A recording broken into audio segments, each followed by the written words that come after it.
Hi, my name is Kaitlyn Prince, and I'm the host of the new Bitcoin Policy UK podcast.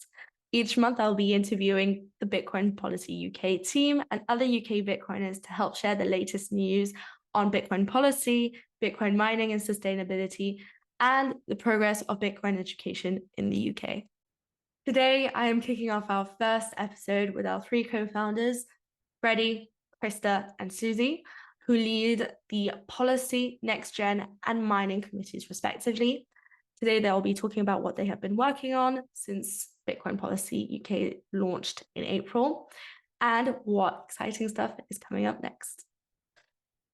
Okay, so let's start with each team member introducing yourselves and just kind of like introduce yourself and explain what you're doing and what's your work and what pillar you're working on and why you're doing this. Let's start with Krista.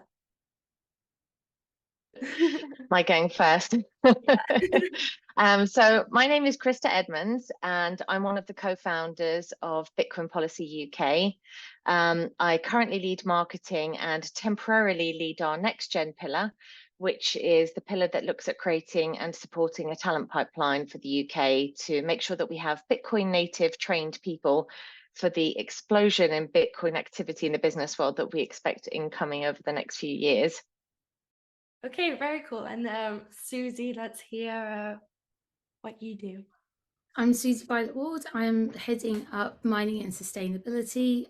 I am working on proof of concepts to show parliamentarians and policymakers the art of the possible.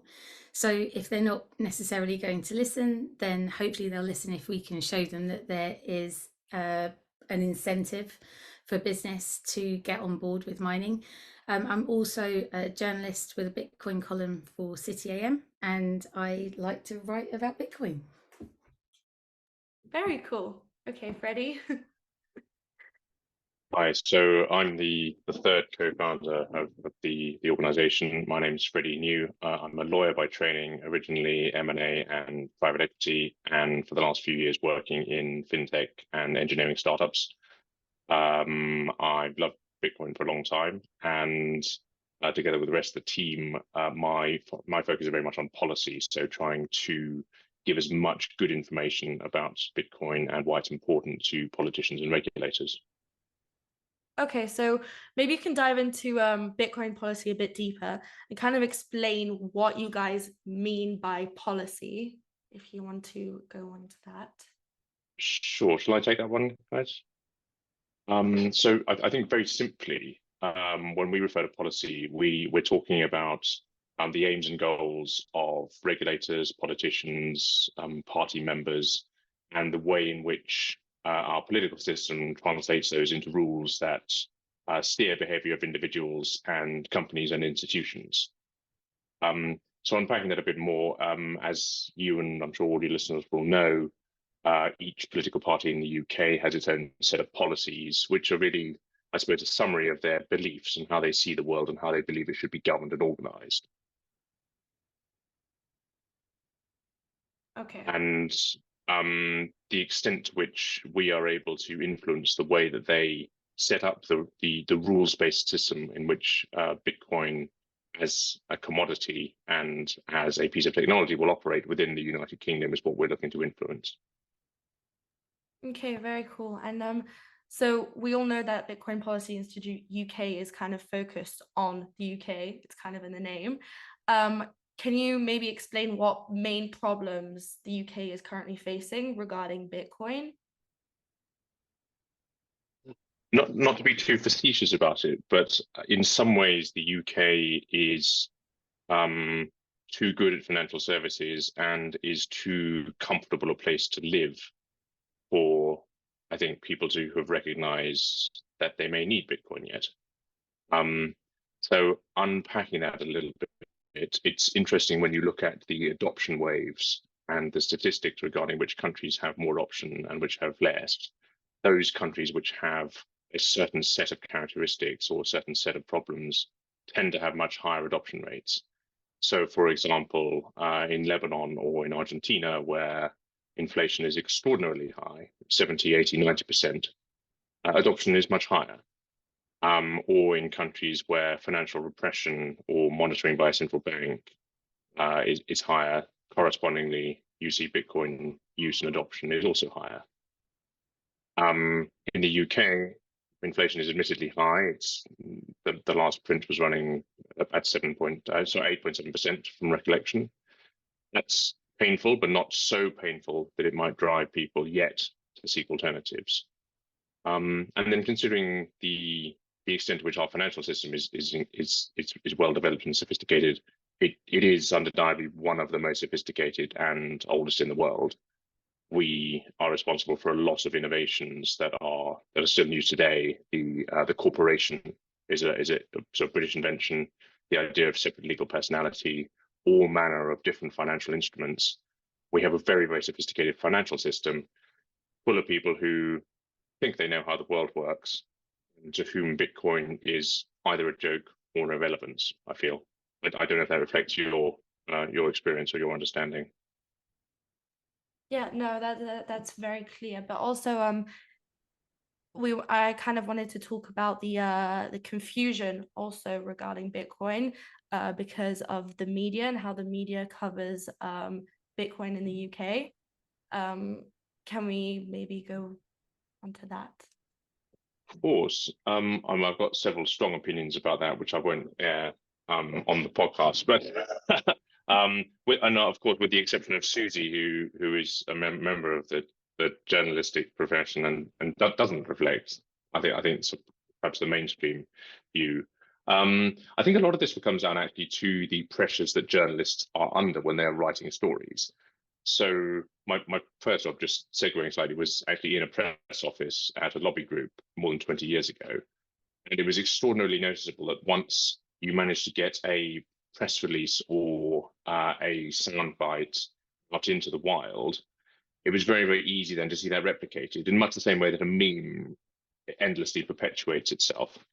And so for a journalist who is under a significant degree of time pressure and has been instructed by their editor to write an article about Bitcoin, once you get a tipping point where there are lots more articles out in the wild about Bitcoin being bad for the environment, or Bitcoin boiling the oceans, or by 2020, Bitcoin will use all of the world's available energy, it's very easy for a journalist to produce 400 to 600 words with a quick Google search, pulling up a few bits and pieces from previous stories and regurgitating those effectively. We've got to remember that journalists are also human and they're under time pressure and they've been given instructions to do certain things. So that, I think, is one reason. That is at the individual level of journalists writing stories. And, that's how a lot of people will do their jobs. Secondly, above the journalists, we have editorial decision making. And in many cases, those editors will have been to the same universities as the people who work in the city, and they will have the same understanding and the same, I suppose, inherent beliefs about how the world functions. And also to them, Bitcoin will probably be a joke. They are very unlikely to be computer scientists. They are highly unlikely to be Austrian economists. And if you are a quasi-Keynesian student who read PPE at Oxford or history at Cambridge and is now the editor of a national newspaper, you are far more likely to think in a particular way. And the way in which you think is going to be much more similar to the people who work in city institutions that I just mentioned. And I was one of them. I worked in the city for 12 years. These people were my friends, and I went to that kind of university and I read that kind of subject. I did classics, so I can't really talk. But so I think those are probably the two reasons I would pinpoint. I'm not necessarily of the view that the media's approach to Bitcoin is particularly nefarious in any way. I've always had the view that it's much more sensible to blame these things either on circumstances or a cock-up rather than conspiracy.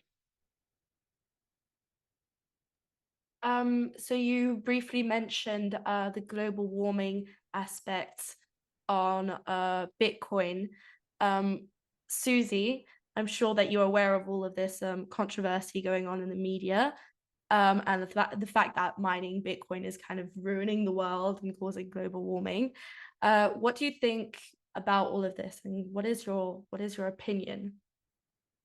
I think it takes hundreds, if not thousands of hours to understand it.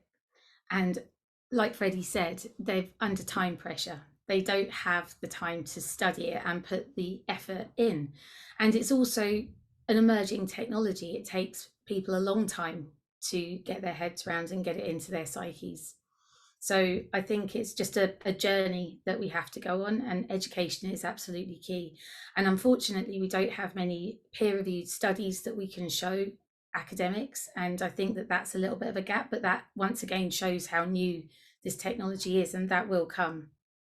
So when it does, you know, I think we'll see a lot more positivity about it as people's understanding grows. Okay, thank you very much.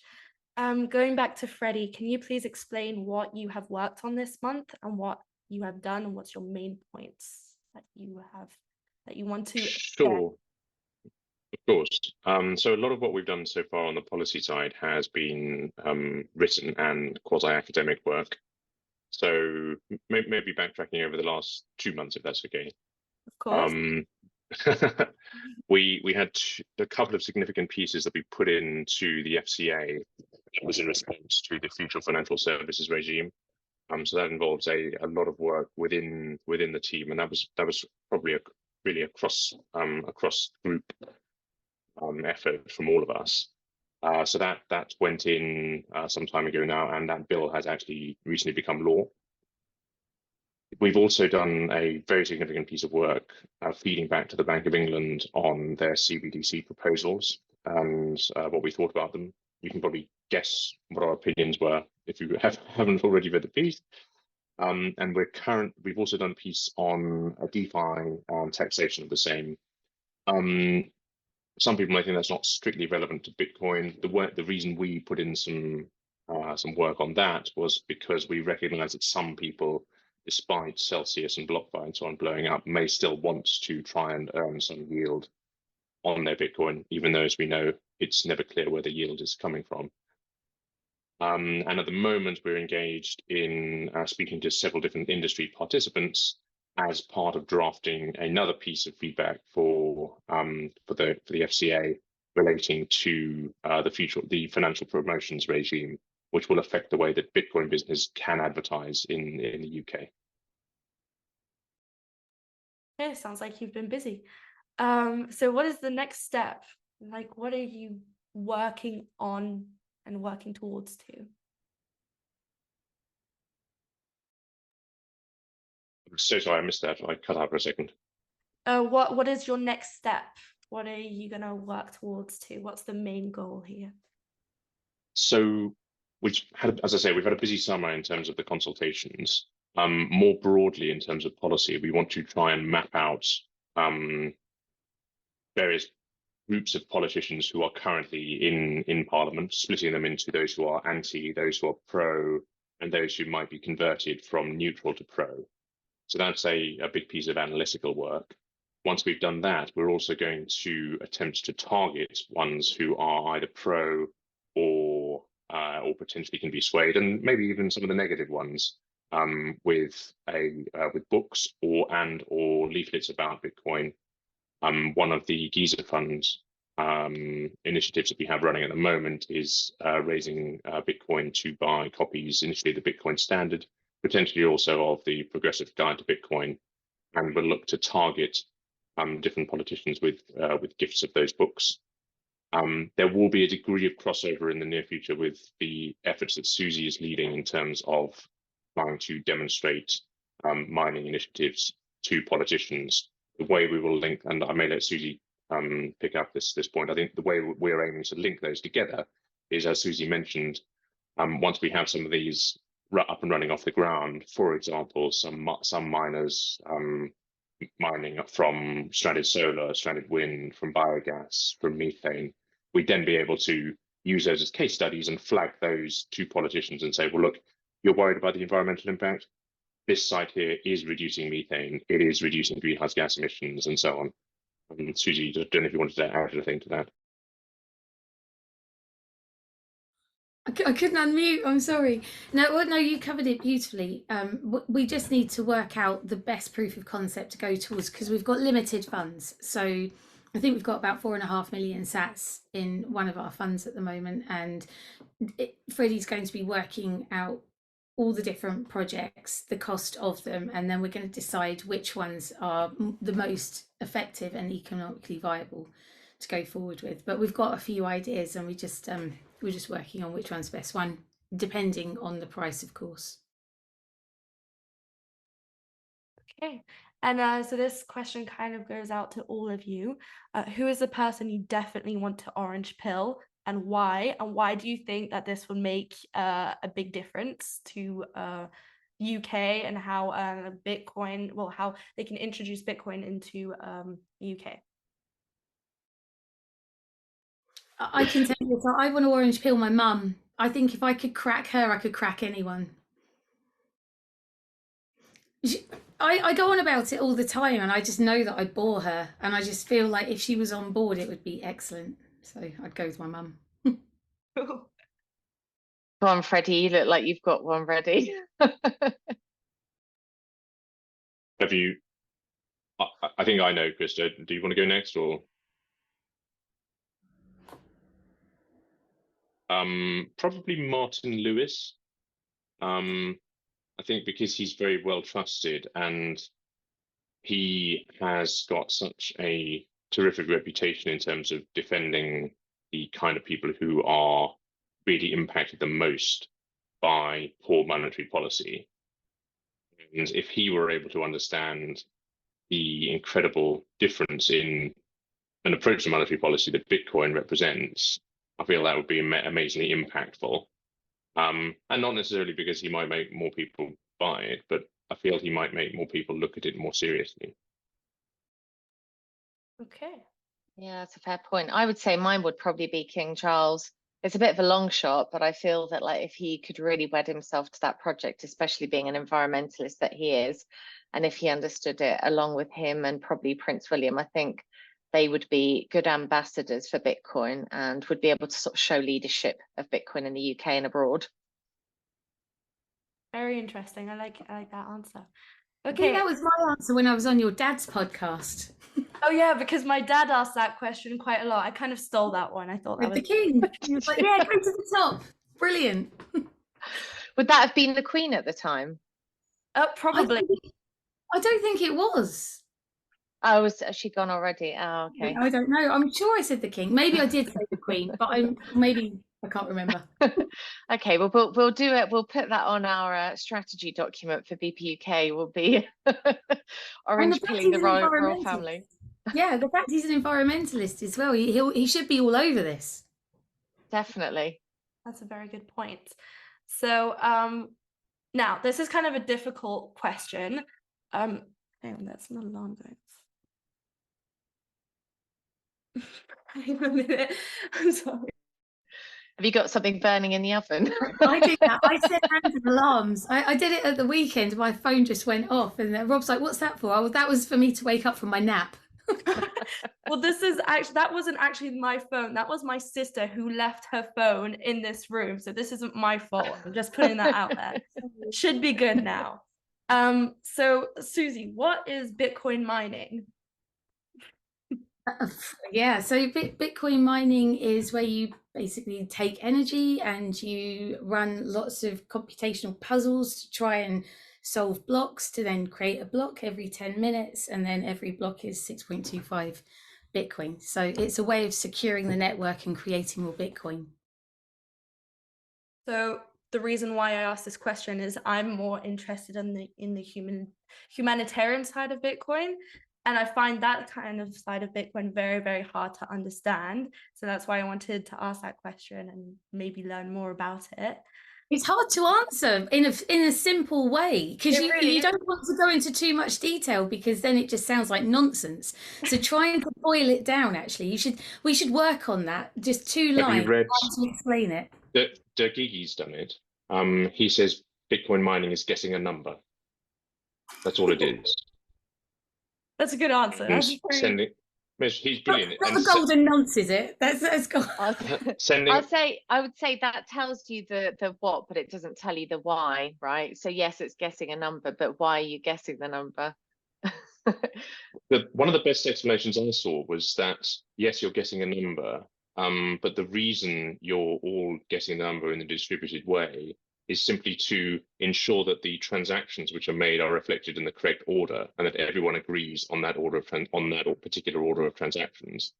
And the reason mining is required is because in the normal scenario, or the one that we're used to, the financial system has a central ledger, and it has a policeman or a banker who controls that ledger and is in charge of the order of transactions. Because there's no central point of control in Bitcoin, you need a distributed system. And Satoshi in the white paper actually referred to it not as the blockchain, but as it's effectively a time chain. It's a distributed timestamp server that ensures that transactions are reflected in the correct order, and that is the only truth. And every 10 minutes, the Bitcoin miners reiterate that this is true, and they have shown that it's true by correctly guessing the number. And the sequence of transactions in the block that they have just mined is the truth, and that truth will be repeated 10 minutes from then. Very good, thank you. That was more that's much easier to understand, because I don't understand at all Bitcoin mining, how it works. So thank you very much. I somehow feel, Kaitlyn, that you probably understand it better than 99.999% of the population. Hope so. But so Susie, this month you have been working with a group in the US to source some miners and help with mining and education. Why is Bitcoin home mining so important? Oh, there's a couple of reasons. One, it's only viable if you mine it from a solar or free energy. So it's a really good way of showing people that they can get an extra revenue stream from something that would otherwise be wasted or lost. Large miners are very easy to shut down. They can be targeted, and I think that in the future it may be more important to have home miners just to keep. I know it's going to be on a much smaller scale, but I think that it would help distribute it and keep the system a lot more secure. And it also gives people an opportunity, if they're on a feed-in tariff, to decide if they want to send their energy back to the grid, or if they want to mine Bitcoin, and they can make those decisions within their own little ecosystems within their houses, to either make money from the grid or make money from mining, depending on where the price is, etc. So it's got many benefits. And how do you mine Bitcoin at home? Do you need like this huge computer, this huge PC, this huge machine, or is there different ways? You used to be able to do it on a computer when the difficulty was 1. I've actually got, I don't know if this is something my husband bought me for my wedding anniversary. I don't know if you can see it, but it's the block that was mined when we got married, and you can see that the difficulty is 1. Look at that, 1. Oh my God, that is Quite so incredible. cute. Can I just say, men out there, take note. If you have a Bitcoin partner, oh, that's such a sweet gift. Isn't that sweet? But being able to see where it all was at that time, because it was still so new. So at that time, when the difficulty was 1, you could mine off a computer, and it was, you'd get 50 Bitcoin. Yeah, exactly. Incredible, with a very easy difficulty. So Kaitlyn's panicking now. She's like, I missed the boat. I missed the boat. So yeah, I think, Kaitlyn, you'd be retired by now. Exactly, I wouldn't even have to start working. Exactly, yeah. That was when it truly was funny internet money, and nobody understood it. But now, no, what you need an actual proper. But there are different. Obviously, the computational power will go up as the difficulty increases. More power is going to be required, and therefore better mines are going to have to be used. So you can use something like an S9, but it won't produce much. It's more of a labor of love. It's more of someone who's just a little bit interested in it, who wants to test it out, have a go at home, but isn't too worried about making lots of money. But if you want to do it on an industrial scale, then you need something much more powerful. So I'm not sure if this is right, but I think my uncle, he's the one who has a Suffolk jungle room in Suffolk. I'm not Oh, sure. I've been there. Oh, and he's got a heat there, hasn't he? He's mining Bitcoin, Yeah. but he's got a heater at the same time. So I don't know Yeah. how that would work. Yeah, they're very clever. And there are other companies popping up actually doing that. I went to see a talk on that the other day, that there's a French company that's actually wants to replace all new builds with radiators that mine Bitcoin. And they're actually working on a project to do that. So you can use every that big stuff house in France, they want to have a Bitcoin miner in it. So you can use that stuff at home. That's how you can mine Bitcoin at home if you wanted It's to. just a plug-in radiator. Yeah. Wow, quick and easy. Very, Okay, very clever. cool. And so how can Bitcoin mining help with governments and their climate change goals? I find that very interesting. ESG, yes. So it can actually help them achieve their targets, because it can help them be not just carbon neutral, but carbon negative. So if you can take something that would otherwise be released into the atmosphere and would cause a problem, and you can capture that and turn it into money, it's quite a phenomenal result for businesses and for ESG targets. So at the moment, what they do is with flares, some flares, they burn the methane to turn it into CO2, because CO2 is considered less harmful for the environment rather than releasing methane, but they're still releasing something, and it's still a waste product that's a problem. So Bitcoin mining can take that, make it not a problem, and turn it into a revenue stream. Freddie, do you have to go? I should probably run at past. Yeah. So Okay, well then just Kaitlyn, drop off and then we'll pick up from there. yeah. Okay. So Kaitlyn, if you had anything else for me, I'm happy to chip in before I run. Apart from saying thank you so much for pulling this together, and I have to apologise massively for disappearing halfway through. But thank you for arranging.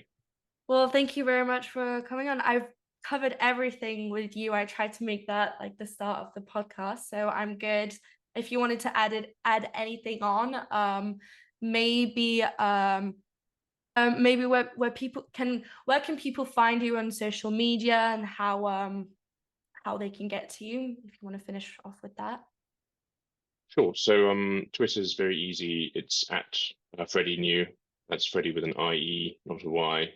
Our website is live, and all of our publications are there as well. That's bitcoinpolicy.uk. And I'm on LinkedIn as well, though I don't check that as often. But all three. Okay, well, thank you very much, Freddie. Well, thank you so much, Kaitlyn. Really appreciate the time, and great questions as well. Thank you. Thanks. See you. Bye. Take care. All the best. Bye, Bye-bye. Freddie. Bye, everyone. Bye. I was going to say, Kaitlyn, this for Freddie and Susie's policy pieces and everything, it's bitcoinpolicy.uk/news. And then that takes you direct to where all of that research is. And we also have a Substack, which is bitcoinpolicyuk.substack.com. And that has all of the pieces that go out as well. Sorry, I've just put my marketing hat on there. I just want to make everyone sure everyone has the right URLs. Right, Kaitlyn, take it away. So, where were we? Okay, so Freddie has exited stage left, and you're left with Susie and I think, to cover more mining and next gen, I think. yeah. Now we can focus more on that. Hang on a second. Okay, so Susie, it's really exciting to hear that you guys have been working with BTC Maps. Maybe you can go into this project a bit more and explain what you're working on and what you're doing. So what we want to do, at first we proved that it was possible to load in data of stranded and wasted energy globally. We found the right data sources, and we've been working with Daniel Batten to try and use his data, but the data wasn't clean enough. So although we've proven that we can do it, we don't have the right data sets at the moment, and that's why we haven't moved. We haven't moved as far forward as we'd like to, because I think that actually getting really nice, clean data is the hardest part. now we've I was proved going to say, Susie, it might be worth just explaining for people what BTC maps is and what the end output is, because not everybody will know. Yeah, good point. So BTC Maps is something that's used on apps like Wallet or Satoshi, where you can find places that you can use Bitcoin, spend Bitcoin, and you can look at the maps and it will give you all the locations. So we thought, well, wouldn't it be great if we could use that exact same concept on the exact same app and have another little drop down? So rather than having merchants, we can have stranded energy. And then once we can see where it all is, we can hopefully try and help marry up some miners. And because miners just want cheap or sweet, free energy, and, you know, stranded people with wasted energy just want to make money out of it. And we thought it'd be a good way of marrying up the two. Okay, very cool. And so what's the next step? What are you working on? What's your next goal? So we're working on the type of miners that we want to get in for our proof of concept. So we've got a few. Do you remember in Miami when I was really excited?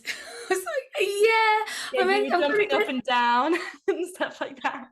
Yeah, I was so excited. So we basically managed to source some S9s, but that may not be the best route to go down. So we're looking at other options to try and get some miners over here so we can start mining ourselves from stranded renewable energy. And we just need to get some proof of concepts in the UK so people can see, because there's no point in talking to people, you need to show them. I agree. So now moving on to Krista. The goal of your pillar, well, the pillar that you're working on, is to support the creation of the UK Bitcoin talent pipeline. So please, can you explain and go more into detail about this? Yeah, sure. So I should give a shout out to Laura McConnell, because she is my colleague who was leading NextGen, and she's had to step away due to some work commitments. So I've temporarily taken over NextGen from her, but she's done a lot of pre-work. So I'm kind of standing on her shoulders on some of these deliverables. But as you said, basically the objective of NextGen is to support a UK talent pipeline. And at Bitcoin Policy UK, we feel that that's really important, because we believe that Bitcoin is going to be the dominant technology. So I personally think every company is going to be a Bitcoin company in the same way that every company is an internet company. So every organization has a website, every organization uses the internet for payments. And I think all of our sort of online digital infrastructure will be built on the infamous time chain at some point in the future. So one of the biggest challenges for the UK is that we, to be quite frank, don't have a very well trained workforce incoming. So there are a few problems in the UK. One is that there is a very deep misunderstanding about the differences between Bitcoin and crypto. And that extends all the way through to the adult population. But obviously the younger generation that's coming through doesn't really understand the differences between those two technologies, and why Bitcoin is so special and why it stands on its own. And it's critically important, really, that we have a workforce incoming, so a talent pipeline that really understands the tech and is able to utilize it. So, for example, we don't have many people in the UK who know how to program in the Bitcoin code.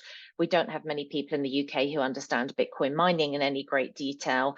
And we hope that with the work that Susie and Freddie and the community is doing, that we will see a growth in these industries in the UK.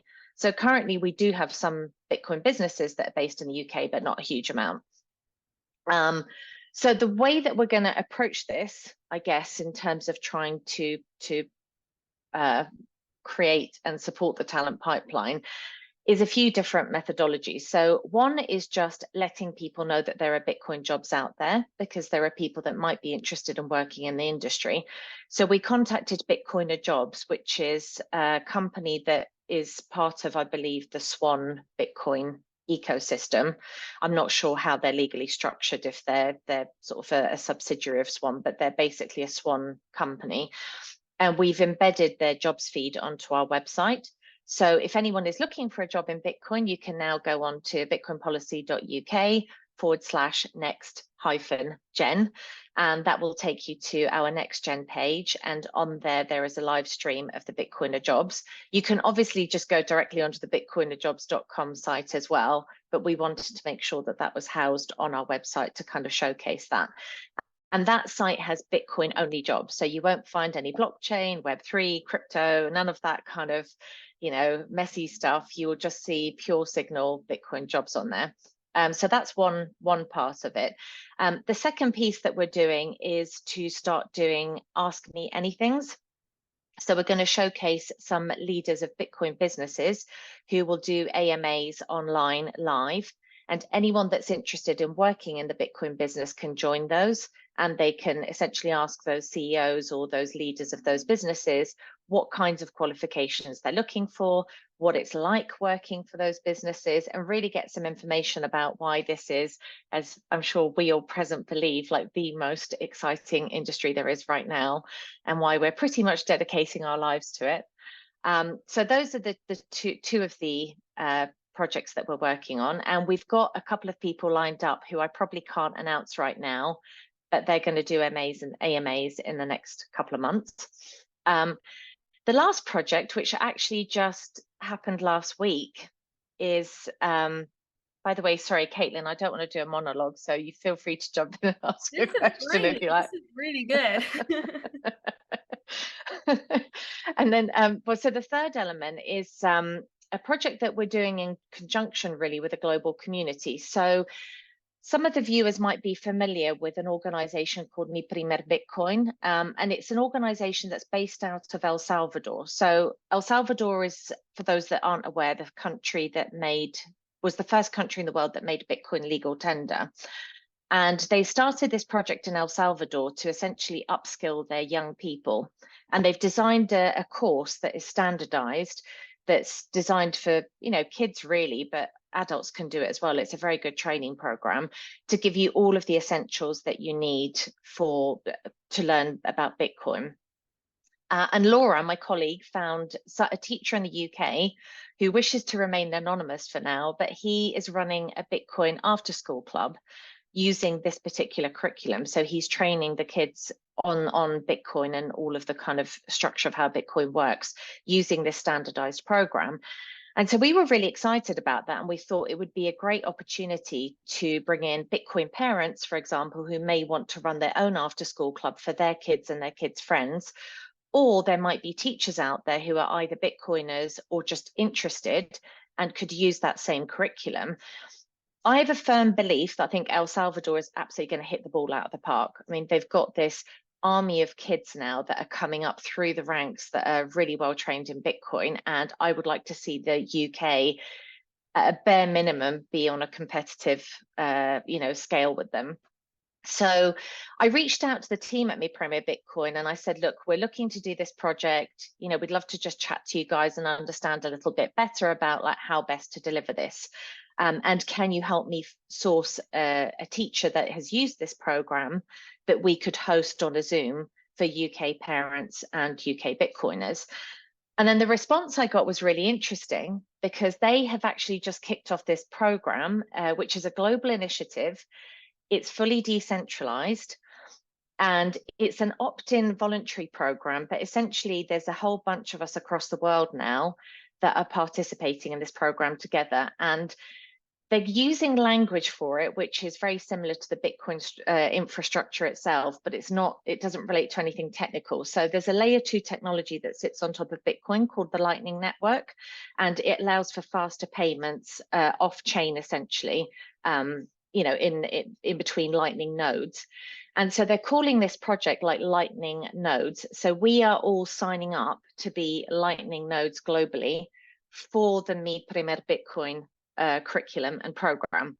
So what that means in practice is that we sign a memorandum of understanding, which is not a legally binding document, but it's basically a commitment to upskill a certain number of students using this program in a certain amount of time. So it's 50 students in the first 180 days of doing this.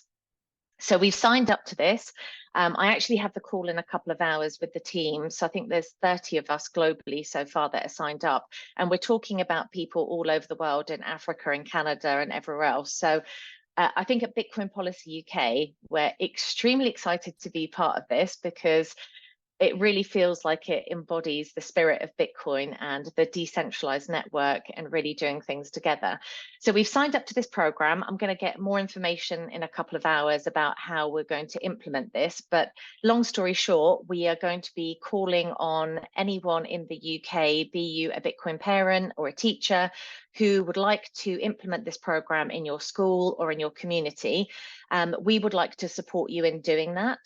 And our aim is to get at least 50 kids upskilled in the next 180 days, but I think we can do better than that. So we're going to try and up that number to a much higher number. So I would just like to make a shout out for any school teachers, any parents, anybody in the community that would like to upskill kids on the Bitcoin network and to understand Bitcoin.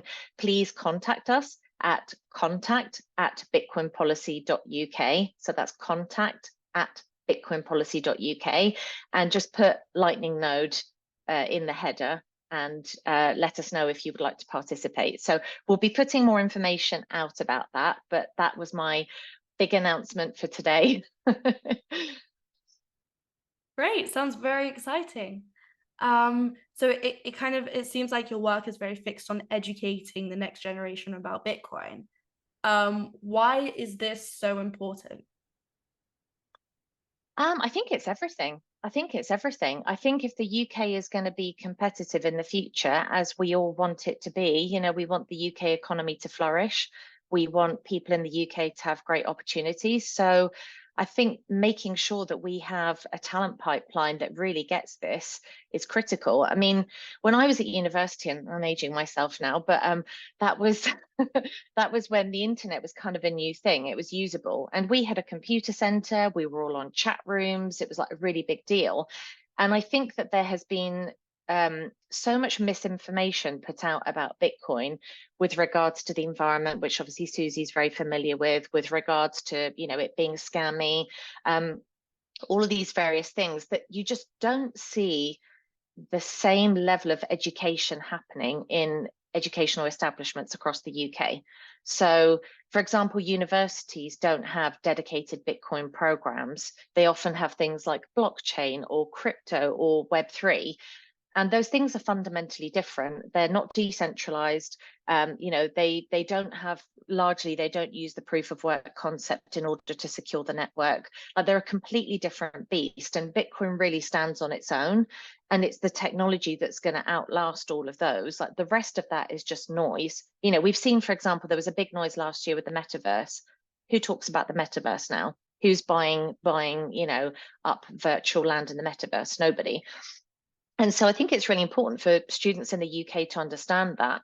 And we have a much better chance of being in a good place if we start, around sort of ages 12, 13, or even younger, because those kids are going to be in the workforce in 3, 4, 5 years.